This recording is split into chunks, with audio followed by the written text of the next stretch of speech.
Hi guys, you are seeing Mrs. Patty in my workout gear. My makeup is a little weird. My hair is probably a little like a witch, but it's because I am doing my workout this morning. So I wanted to give you our video update for week 20. I cannot believe we are at week 20. That's crazy. We have the canals: Erie Canal, Pennsylvania Canal, Chesapeake and Ohio Canal, Ohio and Erie Canal, and Miami and Erie Canal. And all of our kids are in essentials. So I was like, we had learned about the Erie Canal several weeks ago and how important it is in our country. It really. We've got the circumference of a circle equals 2 times pi 3.14 times the radius.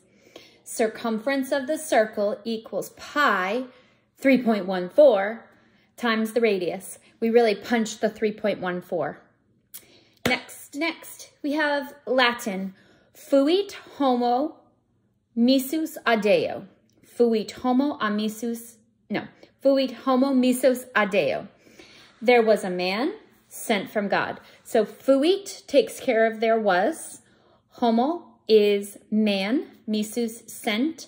A from deo, God.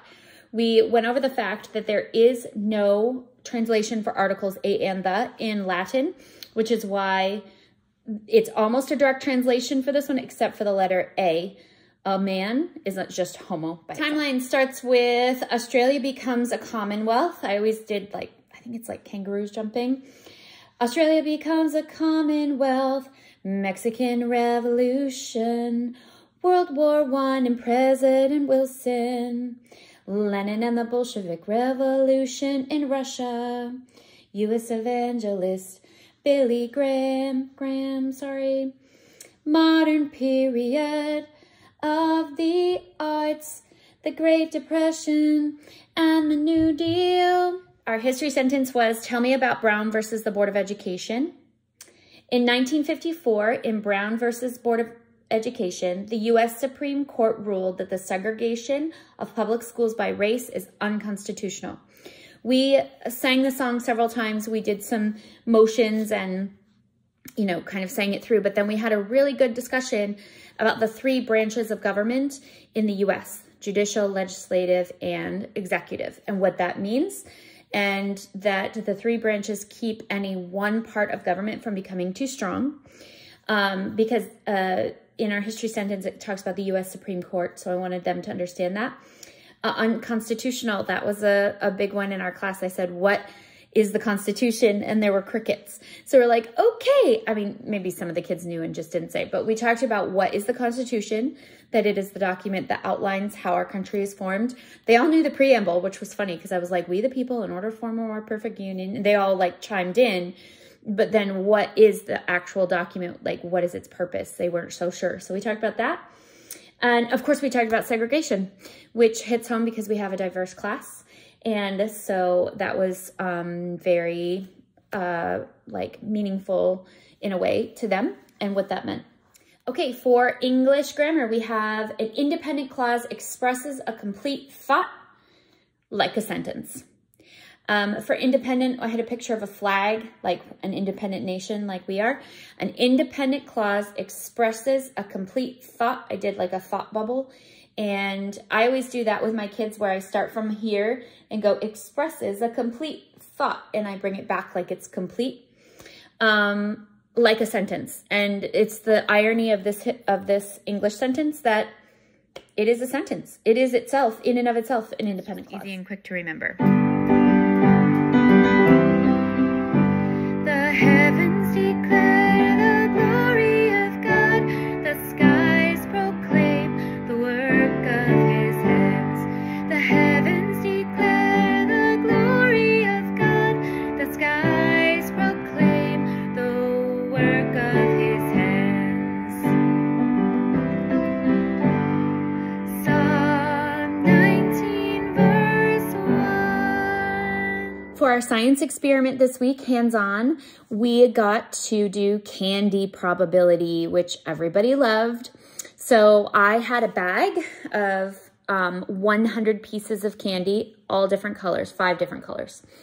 And we went around the room and each child would pull a color out of the bag, just one at a time without looking. And we were able to do a pretty cool math/science experiment. We chose only 25. We did not pull out all 100. We took a sampling of the candy in the bag. And what we found was that it pretty accurately reflected the amount of numbers of green and red and purple and yellow and orange that were actually in the bag. For example, we had chosen 8 out of 25 for one of the colors. So then what you do is, since that was, since we want to see what would it be out of 100, it's kind of like a proportion, multiply by 100, and you get 800 divided by 25, or 250. And 800 divided is what is that, 40? So that would tell us that there were 40 of that color in the bag. So I think that was for purple. And out of 100, no, that was for green. And out of 100, there were like, I can't remember the exact, but I think it was 40 green. So it worked out like accurately. I think we had 3 colors that were accurate and 3 colors that were a little off.